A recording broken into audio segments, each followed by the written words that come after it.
ဆိုးဘက်စကင်တကောင်ကိုဒိုင်းမိုးအနည်းဆုံးဝီးပတ်နဲ့ဘယ်လိုကုန်းစရမလဲဆိုတာကိုကျွန်တော်ဇာတ်လေးနဲ့တီချာလေးပြောပြပေးမှာဖြစ်ပါတယ်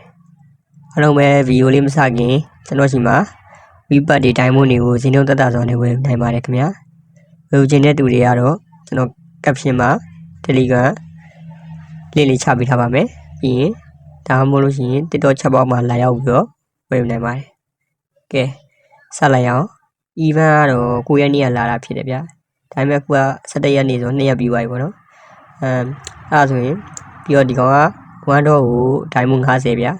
ပြီးတော့သူ့ရဲ့ discount daily discount က25လုံးလှည့်လို့ရမယ်ပြီးပထမဆုံးတန်းတော့ကဒိုင်းမွန်900ကို450နဲ့လှည့်လို့ရမယ်ပြီးအဲ့ဒီမှာပါတာစကင်က9ကောင်ဒီ premium supply ကတော့မလာသေးဘူးဗျာ event shop မှာကြည့်မယ်ဆိုလို့ရှိရင်စကင်တကောင်ကိုအချင်းကွာ1400နဲ့လဲလို့ရမှာဖြစ်တယ် draw အနေနဲ့ကတော့100ကျော်လောက်ဆိုရမယ်လို့ထင်တာပဲကျွန်တော်ပြောချင်တာကတော့စကင်တကောင်ပေါ့နော်အကုန်လုံးတော့မရနိုင်ဘူးစကင်တကောင်ကျွန်တော်ဇာတ်လေးနဲ့ဘယ်လိုကုန်းစရမလဲဆိုတာပြောပြပေးမယ်ဗျာကိုကြိုက်တဲ့စကင်ကိုတော့ brother တို့ကို try ပေါ့ဗျာဇာတ်လေးလိုချင်ရဆိုရင်ကျွန်တော်ညီမလာတောင်းလို့လည်းရရင်နော်ဒါမှမဟုတ်လို့ရှိရင် brother တို့စိတ်ကြိုက်screenshot ရပြီးတော့ကြည့်လို့ရှိရင်ကြည့်ရပါဗျာ brother တို့အဆင်ပြေလို့လုပ်ပေါ့ဗျာကဲစလိုက်အောင်ပြီးခဲ့တဲ့ရက်တွေကတော့ထားလိုက်ပါတော့ဒီနေ့17ရက်နေ့ကနေပြီးတော့ကျွန်တော်စပြီးတော့ဘယ်လိုလဲရမလဲပြောပေးမယ်နော်ဒီနေ့17ရက်နေ့မှာစပြီးတော့ဝိပတ်3ချိန်ဖြစ်မယ်ဝိပတ်3ချိန်ဆိုတော့ဒိုင်းမွန်က260လောက်ရမယ်နော်260ရမှာပေါ့အဲ့ဒါဆိုရင်ကျွန်တော်တို့ဒီ discount ကို25လုံးနဲ့တွက်လဲမယ်ပြီးရင်အဲ့အတိုင်း15ရက်နေ့ထိဆက်လဲမှာပေါ့နော်အဲ့ဆိုရင်ကျွန်တော်တို့9ရက်ဆိုတော့ဒိုင်းမွန်125လုံးကုန်မယ်အဲ့ဆိုရင်ကျွန်တော် draw က total draw က9ချိန်ရမယ်နေ့စဉ်9ချိန်ရမှာပေါ့နော်ပြီးလို့ရှိရင်နေ့စဉ်ဒိုင်းမွန်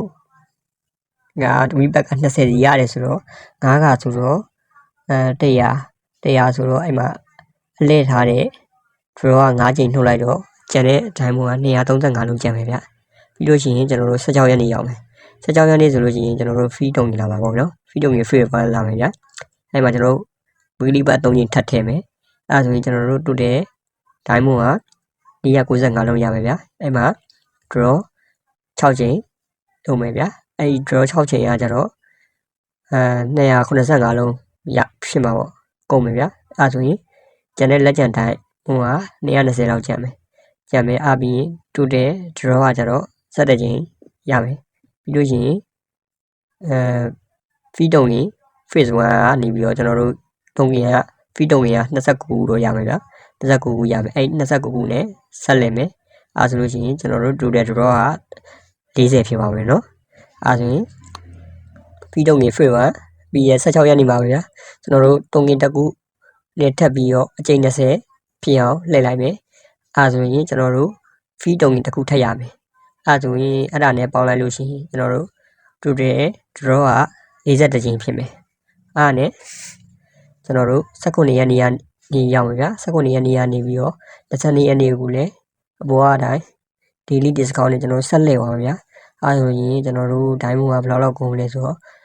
150ကုန်ပြီဗျာအဲ့ဆိုရင်ကျွန်တော်တို့ draw ကကျွန်တော်6ချိန်ရမယ်အဲ့ဆိုရင် total draw က49ချိန်ဖြစ်မယ်ပြီးရင်အဲ့ဆိုလို့ရှိရင်လက်ကျန်ဒိုင်းမွန်က190လောက်ကျန်မယ်190ကျန်ပါပေါ့အဲ့လိုနဲ့ free တုံကင် free 2ဖြစ်တဲ့23ရက်နေ့ကိုရောက်ရှိမယ်23ရက်နေ့ကြာလို့ရှိရင်ကျွန်တော်အပေါ်အတိုင်းပဲပေါ့ဗျာ weekly ပတ်3ချိန်ဖြစ်မယ်အဲဆိုလို့ရှိရင်ဒိုင်းမွန်က450ရမယ် free 1အတိုင်းပဲ draw 6ချိန်လုံးမယ်အဲ draw 6ချိန်ကိုပေါင်းမယ်ဆိုတော့ total draw ကကျွန်တော်တို့53ချိန်ရမယ်အဲဆိုလို့ရှိရင်ကျွန်တော်တို့လက်ကျန် draw နှုတ်လိုက်လက်ကျန်ဒိုင်းမွန်ကကျွန်တော်185လုံးဖြစ်မယ်ပြီးရင်ကျွန်တော်တို့ fee တုံကြီး29နဲ့ထပ်လှည့်မယ်အဲဆိုရင်ကျွန်တော်တို့ total draw 82ချိန်ရမယ်ပြီးရင်24ရက်နေ့ပေါ့24ရက်နေ့ရနေပြီးတော့10ရက်နေ့ထိကျွန်တော်တို့ daily discount နဲ့ပဲဒီအလေးပဲဆက်လှည့်မယ်အဲဆိုရင်ကျွန်တော်တို့ draw က16ချိန်ရမယ်အဲဆိုရင် total draw က68ချိန်ဖြစ်မယ်အဲဒီ16ချိန်ကကြတော့25လုံးနဲ့ဆိုတော့ကျွန်တော်တို့400ကုန်ပြီဗျာ ဒီကကုန်မယ်ပြီးသွားလို့ရှိရင်ကျွန်တော်တို့weekly ဘတ်ထည့်တာဆိုနေ့စဉ်က20ရမယ်ဗျအဲ့ဒီဟာဒီနဲ့နေဆိုတော့ဟိုတင်းတင်း20ဆိုတော့ဒိုင်မို့16ရက်ကို320ရမယ်ပြီးရင်လက်ကျန်ကကျတော့185ဆိုတော့ကျွန်တော်တို့ဟိုစုစုပေါင်း495လုံးရှိမယ်အဲ့ဒါဆိုရင်ဟိုခုနကလက်မဲ့400နဲ့နှုတ်လိုက်လို့ရှိရင်ကျွန်တော်တို့95လုံးကျန်မယ်ဗျအဲ့ကျန်တဲ့5လုံးနဲ့နောက်ဆုံးရက်မှာကျွန်တော်တို့တစ်ချိန် draw လုပ်မယ်အဲ့ဆိုရင်ကျွန်တော်တို့ total draw က69ချိန်ရှိမယ်ပြီးလို့ရှိရင်ကျွန်တော်တို့ဂျားထဲမှာအခမဲ့တုံးကြီးနေလာအောင်ပါဗျာ9ချိန်ကနေပြီးတော့10ချိန်လောက်ထိဖြစ်မယ်ထင်တယ်အဲ့ဆိုရင်ကျွန်တော်တို့ total draw က104ချိန်ရနေပြီးတော့109ချိန်လောက်ထိဖြစ်ပါမယ်အဲ့ဆိုရင်ကျွန်တော်တို့စကင်တစ်ကောင်ကို easily ယူလို့ရပါဗျာအခုကျွန်တော်ရှင်းပြတဲ့ဟာနဲ့ပတ်သက်ပြီးတော့နားမလည်တာရှိလို့ရှိရင်ချက်ပေါက်ပါလာမေးလို့ရရဗျာပြီးလို့ရှိရင်ကျွန်တော်ရဲ့ဟို